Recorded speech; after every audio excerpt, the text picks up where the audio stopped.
vamos falar um pouco a respeito de tecidos epiteliais, né? Então, nessa figura, já nesse slide de início, a gente já vê aí claramente, né, um tipo de tecido epitelial. Ele tem uma característica muito específica, né, de tecido epitelial de revestimento. Ele tem todas as suas células bastante coesas, né? Em algumas a gente vê o núcleo, em outras, pelo tipo de corte histológico, a gente vê apenas o citoplasma dessas células, mas claramente é um epitélio de revestimento. Da mesma forma que nesse slide, essas duas imagens também se referem a dois tipos de tecido epitelial de revestimento. O primeiro é um tecido epitelial de pele grossa, onde a gente vê o epitélio aqui na figura, e uma grande camada de células mortas queratinizadas. E na figura abaixo, a gente vê também um tecido epitelial de revestimento, com células muito coesas e com cílios. Então, isso aqui é um epitélio de revestimento interno da traqueia. Então, os epitélios, eles podem se dividir em dois tipos. O primeiro é o epitélio de revestimento, onde a gente tem camadas de células altamente coesas que cobrem ou revestem as superfícies corporais. Então, essa classificação, ela engloba epitélios de revestimento, como a pele, né, que é um revestimento corporal externo, mas a gente também tem os epitélios de revestimento interno, que são as mucosas da boca, do esôfago, intestino, entre outros órgãos ocos que também possuem seus epitélios de revestimento internos. Temos também as glândulas, que são feitas de células epiteliais. E aí a gente tem tanto glândulas como glândulas salivares, né, que são glândulas exócrinas, como aquelas que são endócrinas, que produzem hormônios. E esses hormônios eles são lançados na circulação sanguínea. Em termos de função, os epitélios eles têm essas funções aqui mostradas no slide, né? Então, por exemplo, nós temos a função de contração e aí a gente tem um epitélio que é um tipo de célula, né? Mais especificamente a célula mioepitelial. E essa célula é muito importante porque ela pode contrair estruturas vesiculares que vão levar à secreção. Nós temos também epitélios que são epitélios de transporte, como por exemplo o epitélio do intestino delgado. Ele faz transporte de substâncias, ou seja, ele absorve os nutrientes da nossa alimentação. Temos também a função secretora, né, como os exemplos que eu tinha mencionado na glândula salivar e nas glândulas endócrinas. Em termos de proteção, as células epiteliais elas revestem o corpo, então nos fornecem aí uma camada de proteção contra o meio externo. Nós temos a função sensorial, células epiteliais que têm função sensorial. Exemplo, na pele, temos células que nos ajudam a entender, a perceber os estímulos táteis. E temos aí uma função importante no controle homeostático. Homeostase significa equilíbrio interno. Então, todas essas funções têm relação óbvia com o controle interno, o controle da homeostase. Em termos de características gerais, nós temos essas características do slide aqui presente. Então, a mais observável, a mais clara, é que essas células são poliédricas e justapostas. Né? Existe uma grande adesividade entre as células, elas são muito grudadas. E para essa característica, nós temos algumas estruturas celulares específicas para dar essa adesividade. Tem um núcleo cuja forma acompanha o formato celular, então a gente sabe o formato da célula pelo formato do seu núcleo. Pouquíssima matriz extracelular, né? Essa matriz extracelular, ela pouca matriz, é muito característico do tecido epitelial. Existem outros tipos de tecido que têm uma matriz muito mais abundante. Temos aqui a presença do glicocálix, né, que são glicoproteínas que revestem as células. Todas as células possuem, né? Mas as células epiteliais, elas também, apesar de muito grudadas, né? Apesar da grande adesividade, elas também possuem glicocálix. É avascular, ou seja, não possui vasos sanguíneos. Isso é uma característica muito específica dos epitélios. E a gente também tem aqui as fibras nervosas sensoriais que acabam em terminações nervosas livres, auxiliando na questão sensorial somestésica, tato, calor, pressão e dor, né? Essas são as terminações nervosas livres que a gente encontra na pele, por exemplo. Então, aqui eu tenho um exemplo de uma célula intestinal, né? Aqui, né, representada a célula, o seu domínio basolateral em vermelho. Essa região aqui em amarelo corresponde ao local onde nós temos junções de oclusão, que são estruturas celulares que grudam essa célula nas suas vizinhas. E a gente tem o domínio apical, que é a parte mais superficial em contato com o lúmen, né? Nesse caso aqui, essa célula tem uma série de especializações na sua porção apical, como, por exemplo, né, a gente tem alguns tipos de especializações na região apical, como cílios, que apresentam movimento, né, na traqueia é um exemplo. Nós temos os microvílos, que são observados nas células intestinais para absorção intestinal, isso aumenta bastante a absorção intestinal de nutrientes. E nós temos os estereocílios, né, que também tem uma função importante aí de absorção. E nesse caso, a gente tem no epidídimo células com estereocílios. Epidídimo é uma glândula masculina. Tanto microvílos quanto estereocílios são responsáveis por absorção, né, por transporte de substâncias, e eles não têm movimento. O cílio possui movimento, tá? E é muito importante a gente lembrar que, revisando, essas células, elas são muito adesivas, estão muito grudadas uma na outra, justapostas, formando uma camada de revestimento. Elas possuem um núcleo que é compatível com o formato da célula, né? Então, se a célula é mais alongada, mais cilíndrica, o seu núcleo também será cilíndrico. Esse tecido não tem vasos sanguíneos, alguns deles possuem terminações nervosas, e mais uma característica que eu não havia mencionado é que eles se assentam sobre uma membrana basal, né? Uma membrana basal ou uma lâmina basal. O que é uma lâmina basal? Uma lâmina basal corresponde a uma estrutura que contém uma série de proteínas ligadas entre si, como as fibras reticulares e as fibrilas de ancoragem. Elas são feitas de proteínas do tipo colágeno, mas colágenos de diferentes composições, e elas formam uma estrutura que fica literalmente aderida na célula epitelial, tá? Essa lâmina basal, ela é formada de lâmina lúcida, densa, e essa camada aqui onde a gente possui as fibras reticulares. A lâmina basal ela não é visível no microscópio óptico, tá? Apenas no microscópio eletrônico. Então, ela tem de 20 a 100 nanômetros, né? Ela, no caso da lâmina basal, ela vai separar o epitélio do tecido conjuntivo que está imediatamente abaixo. Ela é composta de colágeno do tipo 4 e outras glicoproteínas. E também a gente tem aqui as fibrilas de ancoragem, que são colágeno do tipo 7. Qual é a diferença da lâmina basal para a membrana basal? A membrana basal é uma estrutura laminar especializada, visível ao microscópio óptico desde que corada com um PAS, um corante específico, e ela é feita de proteínas do tipo colágeno, laminina, fibronectina e proteoglicanos. Então, a membrana basal, ela é literalmente uma lâmina basal assentada sobre uma lâmina fibroreticular. Então, ela tem uma composição diferente e ela é bastante visível ao microscópio óptico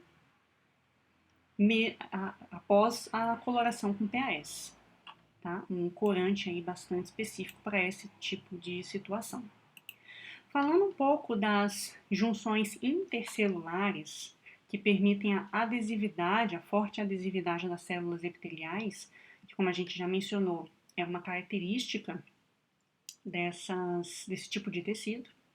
A gente tem a zônula de oclusão, a zônula de adesão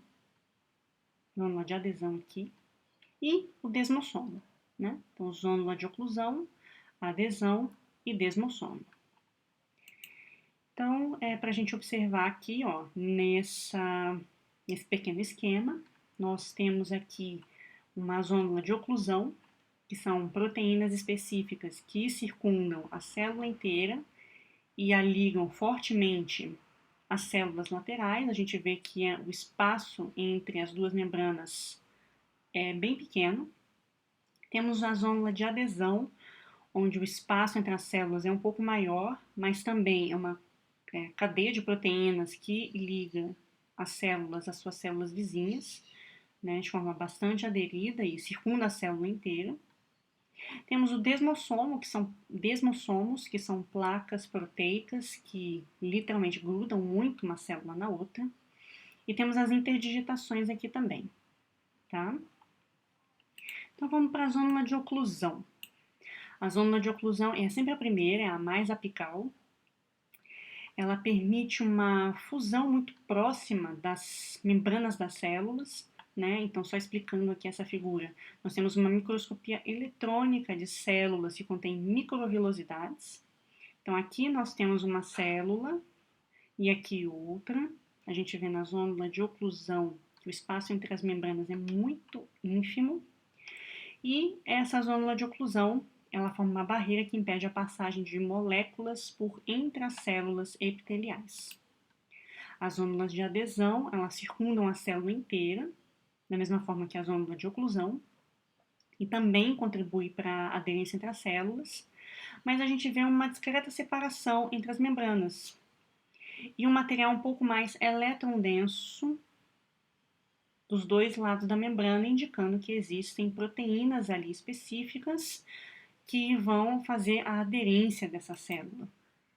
E os desmossomos literalmente formam um disco, como observado aqui na figura, ó, um disco onde existem proteínas, né, que ligam essa estrutura ao citoesqueleto da célula e proteínas que vão transpor as duas membranas das duas células. Então a gente vê que o material eletrondenso aqui é muito mais proeminente do que na zônula de adesão. E na face citoplasmática de cada membrana existe uma placa circular constituída de pelo menos 12 proteínas que se prendem aos filamentos de queratina que fazem parte do citoesqueleto da célula. Além disso, uma estrutura que eu não havia mencionado antes são os hemidesmossomos. Eles têm o mesmo aspecto dos desmossomos, mas eles ficam na parte basal da célula. O hemidesmossomo ele é muito importante porque ele vai fixar a célula epitelial à membrana basal. E são mais frequentes onde o epitélio está sujeito a fortes atritos, como por exemplo na pele, e demais epitélios, por exemplo, no trato digestivo, onde existe passagem de alimento. Temos um outro tipo de junção, mas essa junção ela não é uma junção mecânica, ela é uma junção do tipo comunicante, também chamada de gap, do inglês, e ela literalmente corresponde a uma estrutura onde existem vários pequenos canais, tá? A gente vê uma forte adesividade entre as células, mas essa proximidade entre as membranas se deve à presença desses pequenos canais, esses connexons, dos dois lados da membrana, permitindo a passagem de íons e pequenas substâncias. Eles formam hexâmeros proteicos, ou seja, proteínas que contêm 6 partes, né, 6 pequenas proteínas formando esse complexo proteico. e o poro hidrofílico tem 1,5 nanômetro. É um poro muito pequeno, então as partículas que passam por ele são muito, muito pequenas, tá? Além disso, nós temos, por último, na região basolateral, temos as interdigitações, que não é exatamente uma junção de células, são expansões da membrana que acabam interconectando e aumentando a superfície de contato entre as células, né? Elas não são necessariamente junções de adesão, porque elas não são necessariamente, elas não contêm necessariamente uma região de adesão como desmossomos, mas quando os desmossomos estão aí presentes, facilitam bastante a adesividade entre as células. Então, com relação aos mecanismos de adesão celular, né, nós temos aí esses que eu acabei de mencionar. Com relação às especializações na região apical da célula, nós temos os microvílulos e estereocílios e também temos os cílios. Falando primeiramente dos microvílulos e dos estereocílios, aqui a gente tem microscopia eletrônica mostrando as microvilosidades e os estereocílios, né? Falando mais especificamente dos microvílulos, eles formam essa projeção em dedos de luva. Claramente aqui nós observamos, né, filamentos de actina e miosina no sentido perpendicular, cuja estrutura basal se insere no citoesqueleto da célula, tornando essa estrutura um pouco mais rígida, né? Ou seja, ela não tem mobilidade própria, aumentando a superfície de contato da célula, por exemplo, a célula intestinal, com o alimento e com os nutrientes que precisam ser absorvidos. Então, a microvilosidade é uma estrutura de absorção. Da mesma forma que os estereocílios, apesar do nome, eles são imóveis e são estruturas alongadas, né, também, e que podem anastomosar-se entre si. Então, também aumenta a superfície celular para movimentação e passagem de células. Esses estereocílios podem ser encontrados no epidídimo e no canal deferente, que são duas estruturas do sistema reprodutor masculino. Na porção apical, nós também podemos encontrar os cílios. Os cílios, ao contrário dos outros dois que eu acabei de mencionar, eles têm movimento. Então, a gente encontra os cílios principalmente nas células respiratórias. Então, são estruturas móveis e alongadas, com formato cilíndrico, tem um citoesqueleto muito próprio, que eu não vou entrar nos detalhes aqui, mas a movimentação desses cílios gasta energia. Então, a gente tem aqui células de revestimento da traqueia e dos brônquios que contêm esses cílios que permitem aí a movimentação de muco, bactérias, vírus e outras substâncias que podem ser lesivas ao sistema respiratório e conduzem esse muco contendo essas substâncias em direção à parte superior do sistema respiratório, onde ele pode ser deglutido, entrando no esôfago. Então, aqui a gente já falou das características gerais, de estruturas que nós conseguimos encontrar na região basolateral da célula, que são tanto junções de adesão como junções de comunicação. E eu citei 3 exemplos de especializações da região apical, que foram microvilosidades, estereocílios e cílios. Sendo que dentro desses 3 últimos que eu mencionei, apenas os cílios contêm movimento. Com relação agora aos tipos de epitélio, né, voltando lá para o nosso início da aula, onde eu me referi aos tipos de epitélio de revestimento e glandular, agora eu vou começar a destrinchar um pouco mais o tecido epitelial de revestimento. Então, essa figura do slide, ela é bastante, exemplifica bem, né, ela é bastante clara, quando a gente fala de células muito adesivas, né, que tem uma grande adesividade entre si, Quando a gente pensa numa parede de azulejos com uma forte adesividade entre cada uma das partes, representadas aqui nessa figura, em cores diferentes, é uma analogia, uma comparação com o tecido epitelial de revestimento. O tecido epitelial de revestimento, consequentemente, tem essa estrutura, tem esse aspecto. Células muito juntas, que vão formar uma camada de proteção contra o meio externo, né, e demais tipos de agressões, como atrito, infecção viral ou bacteriana, que pode acontecer por esse tipo de revestimento externo. Então, a gente tem alguns critérios para a classificação de epitélios de revestimento. Nós temos uma classificação levando em conta o número de camadas. Então, a gente pode ter epitélios simples, estratificados ou pseudoestratificados, sendo que dentro dessas três classificações, né, o pseudoestratificado é aquele tipo de epitélio que tem uma camada, mas aparentemente ele tem mais do que uma. O estratificado tem duas ou mais camadas e o epitélio simples tem apenas uma camada única. Com relação às características morfológicas da célula, essa célula ela pode ter uma característica pavimentosa, cúbica, colunar ou cilíndrica e de transição. Eu já vou mostrar alguns exemplos para deixar claro como é que é a característica morfológica da célula. Lembrando que na histologia, utilizando hematoxilina e eosina, como a gente falou na aula de métodos de estudo histológico, a gente essencialmente consegue enxergar bem o núcleo da célula. Então, observando o núcleo e o formato do núcleo, a gente já sabe se a célula é pavimentosa, cúbica ou cilíndrica.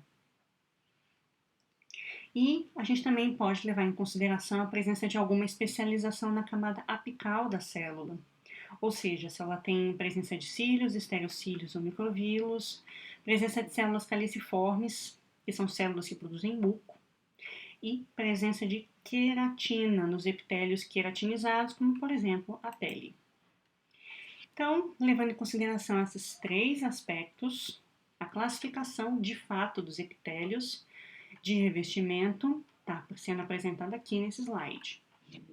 Nós temos o epitélio simples, pavimentoso, simples, cúbico, simples, cilíndrico. Né? Então, o epitélio simples ele pode ter uma dessas três classificações. O epitélio estratificado ele pode ser estratificado, pavimentoso, queratinizado, ou estratificado, pavimentoso, não queratinizado.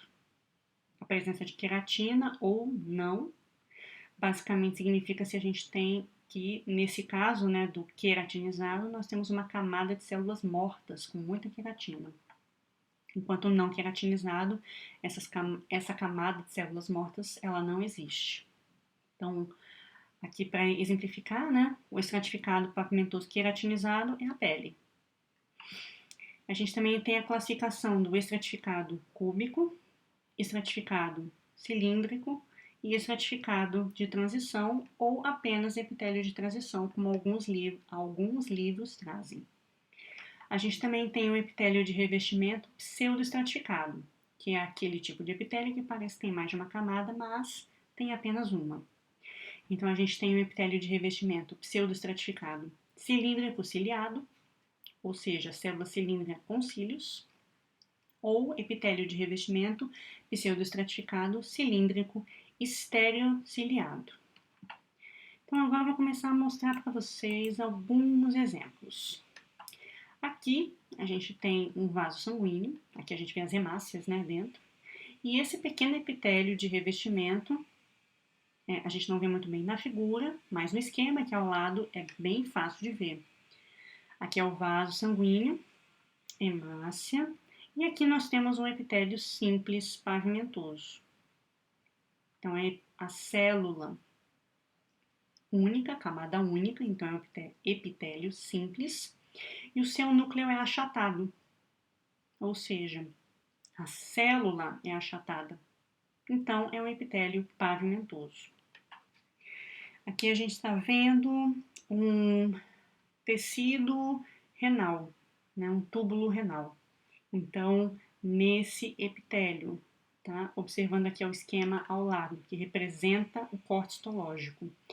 Nós temos uma camada única, então é um epitélio simples, mas o núcleo é redondo, então é um epitélio simples do tipo cúbico.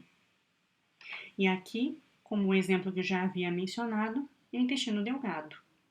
Nós temos células cujo núcleo é cilíndrico, então nós temos um epitélio simples, uma única camada, cilíndrico, né? O formato da célula é indicativo de que é uma célula cilíndrica, também chamada de célula colunar. Aqui nós temos exemplos de epitélios de revestimento estratificados.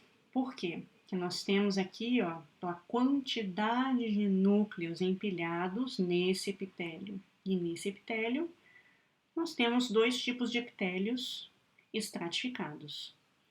Nesse caso aqui, nós temos o epitélio estratificado, cujas células mais superficiais são pavimentosas, tá? Mas essas células pavimentosas, elas têm núcleo. Consequentemente, são células vivas. Então, é o epitélio estratificado, pavimentoso, não queratinizado.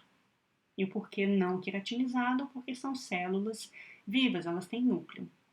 Ao contrário, né, desse exemplo da figura abaixo, onde nós vemos vários núcleos empilhados, ou seja, um epitélio estratificado.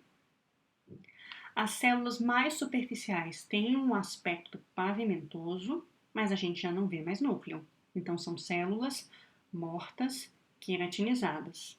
Então, esse epitélio aqui é um epitélio estratificado, pavimentoso, queratinizado. Porque essas células são pavimentosas, estão mortas e altamente queratinizadas. E agora, o que é um epitélio pseudoestratificado? O pseudoestratificado é aquele tipo de epitélio que parece estratificado, mas não é.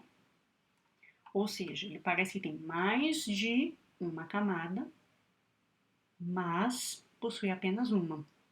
E que nós observamos ao fazer um estudo histológico mais aprofundado. A gente vê que todas as células estão assentadas na lâmina basal, ou membrana basal, né? Nesse caso é uma lâmina basal. E é uma camada única, mas os seus núcleos estão em alturas distintas, dando a impressão de que ele é pseudoestratificado. Né? Dando a impressão de que ele tem mais de uma camada, né? Mas na realidade ele é pseudoestratificado. Essas células, elas têm cílios na sua superfície, então é uma traqueia ou brônquios, né? Bronquíolos na realidade. E a gente também tem aqui células caliciformes. Então, nós temos um epitélio pseudoestratificado, cilíndrico, ciliado. E aqui a gente tem células do epidídimo. Nós temos um tecido pseudoestratificado, cilíndrico, por causa do formato da célula, né, cilíndrico ou colunar, tanto faz, de células com estereocílios. Somente lembrando que os estereocílios não têm movimento, enquanto os cílios possuem movimento. Então, esse aqui de baixo é o epitélio pseudoestratificado cilíndrico com estereocílios. Esse aqui é um epitélio de transição. O epitélio de transição ele tem uma característica muito diferenciada, muito específica. O que acontece nesse epitélio? O formato da célula muda de acordo com o enchimento do órgão. Nesse caso, nós estamos falando das células de revestimento interno da bexiga, epitélio de revestimento da bexiga. Então, o número de camadas varia entre o estado vazio e cheio. Consequentemente, né, a gente tem algumas características que são muito claras, né, no estudo histológico, ele é muito diferente dos outros tecidos. Mas, para a gente exemplificar aqui, né, nós temos um desenho aqui da bexiga, nós temos as células do epitélio de revestimento interno, quando a bexiga está vazia e quando a bexiga está preenchida. Aqui a gente vê, né, 2, 3 camadas, né, quando a gente tem aqui 3 células com núcleos em alturas distintas.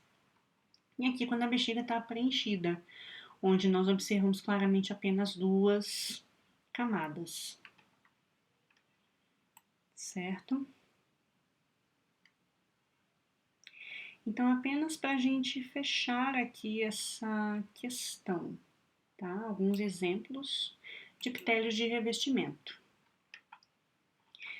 Esse aqui é um vaso sanguíneo, endotélio, né? As hemácias estão aqui. E olha aqui, ó, epitélio de revestimento simples pavimentoso.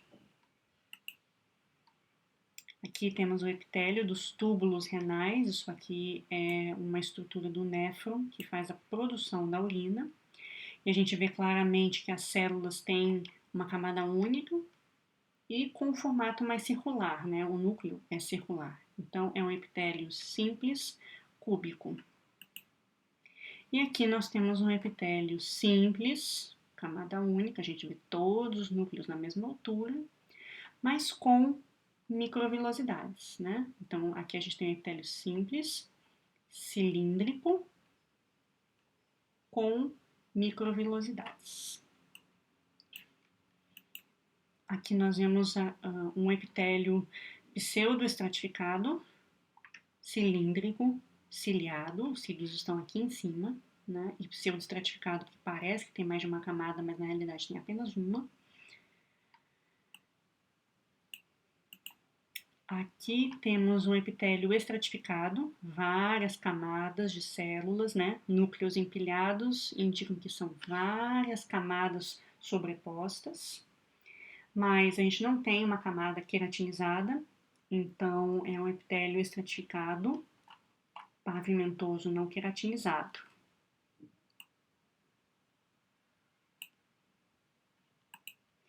E aqui a gente tem um epitélio estratificado, pavimentoso, ó, as células mais superficiais são pavimentosas, mas é um epitélio queratinizado.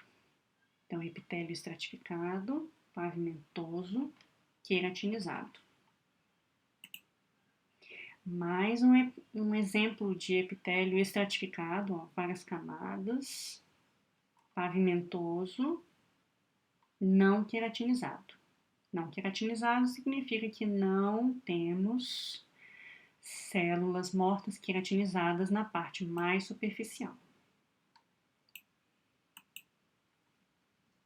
Então, agora a gente vai para o último tipo de tecido epitelial, que é o tecido epitelial glandular. E aqui a gente tem um exemplo, né, que são as glândulas salivares, mas existem as glândulas endócrinas que produzem hormônios também. E essa figurinha ela é como é que eu posso, né, mostra como é o estímulo, né, para a secreção. Quando existe o estímulo, a glândula começa a produzir a sua secreção e a quantidade de secreção naturalmente vai ser relacionada à quantidade de estímulo recebido. E, em geral, o tecido glandular ele responde ao sistema nervoso e aos próprios sistema endócrino, né? Tem algumas glândulas que são estimuladas por outros hormônios a produzir a sua secreção final. Então, o epitélio glandular, ele tem uma grande quantidade de possibilidades, né, de glândulas de secreção. A gente tem epitélios que vão produzir lipídios, como as glândulas sebáceas, né? Temos aqui as glândulas salivares, que vão produzir carboidratos e proteínas, as glândulas mamárias, que produzem todos os componentes aqui da alimentação, do leite materno, né? Da alimentação do lactente.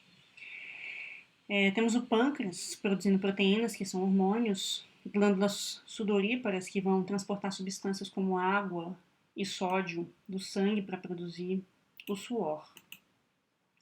E aqui a gente também tem uma classificação, né? Existem as glândulas uni- e pluricelulares, então a gente pode classificar com tal número. Nós temos a classificação quanto ao destino do produto de secreção, que são as glândulas exócrinas, endócrinas e mistas. E temos também a classificação quanto à maneira pelo qual o produto da secreção vai sair. Então, nós temos a classificação em holócrina, merócrina e apócrina. E aqui eu deixo claro, uma única glândula, ela pode ser classificada utilizando os 3 parâmetros, né? Então, se a gente pegar o pâncreas é uma glândula pluricelular, mista,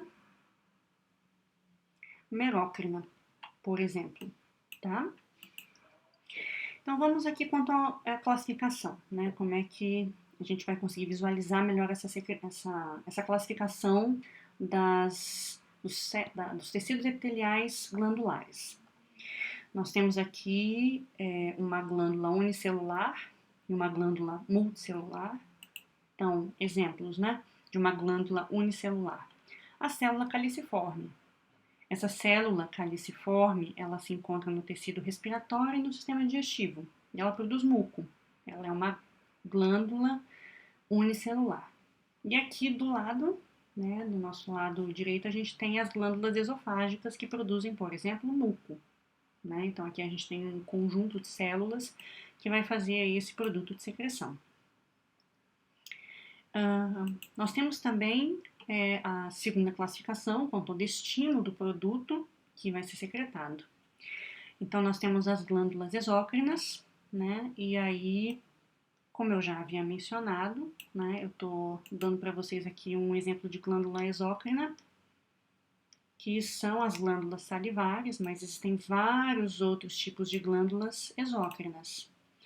A gente pode pensar nas glândulas sebáceas, a gente pode pensar nas glândulas sudoríparas, né, que são glândulas exócrinas, e vários outros tipos, né, as glândulas mamárias. A glândula exócrina é aquela que produz o seu conteúdo e o libera na parte externa do corpo, na pele, ou dentro de tubos, como por exemplo, né, a secreção exócrina do pâncreas, que corresponde às enzimas digestivas que vão ser secretadas dentro do tubo digestivo.